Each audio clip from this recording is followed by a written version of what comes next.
Yomurai Bw'Ense nigo bono rituko ria lero boigo aenekia ogokwandira ogokeana kwibirengo bya magori y'ebintu gwetera sogosangeria ebango ase aenekirie okororobia obogima ase ense ya Kenya nigo bono aenekia ogokea kwa magori yechindagera buna enchire yamo yokororobia obogima bwa Kenya chiga kibone serikali ya Kenya kwanza hinyarte ko bage kogendera koenekia buna abakenya nkomenya bara sobogima bure obuya buna gutuma nyumurikito Debora Kerubo. Omurai Bw'Ense rituko ria lero nigatware geikaro imeye bunge nene tingakia kwanira abananchi igoro yobokareria ase eserekari ase Enkwana yaye RUTO nigaerera igoro yogokina kwa magori y'ebintu ase ebirengo ao ekio keirerete obogima goko ase omwaka gwechiri 2022 ase korenda eserekari yabekire emiroberio eriogotinia uchumi. At a time like this in 2022, Kenya was in distress. Inflation had soared almost to double digits. A fuel shortage threatened to paralyze our economy as oil marketers struggled to access dollars. The shilling was in free fall. Foreign reserves had hit historic lows. Debt service consumed more than half of our revenues.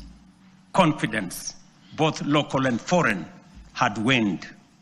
International analysts warned that it was no longer a question of if, but when Kenya would default. Ase Enkwana yaye RUTO nigayane kiogokeana kwibirengo bya magori y'ebintu gwetero gusangereria kwibango nonye nabo nigayane kiokorora bakobogima ase ense ya Kenya. Within that context, we acted. We restored fiscal discipline. We eliminated wasteful subsidies. We rationalized public expenditure. We strengthened revenue collection and placed our economy on a path of recovery and sustainability.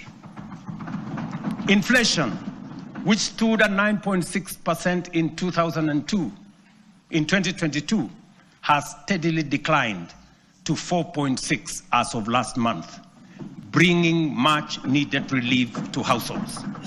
Boigo nigayane kiogokia kwa magori yechindagera bunenchire yamo yokororobia obogima bwa Abakenya tinga kibone serikali yagenderete koenekia Abakenya nkomenya baro obogima borobia. The results are visible in markets and homes. The price of a 2-kilogram packet of flour has fallen from what it was 250 in 2022 to as low as 130 today. For millions of households, this is meaningful daily relief. Heneli Nyamweya nigaru ebirengero bya ase Enkwana y'omurai Bw'Ense tinga kiamurekero gokonga kubogima tinga kibono konyora kwabo kolinse ikikirere kwerusanania kurwa sogwa kane bango kolengana n'oburai bwa eta fa guchimagera ake engaki ya Kibaki realized that 75% of Kenyans are languishing under abject poverty.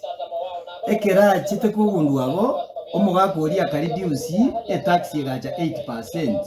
Nkimineti ekera reduce tax yegaja 8% is to enable every Kenyan paka alimasinani paka anse anonsi asobogima Kenya ngima banyare ko ba able wakane taxi mba efeti wakane taxi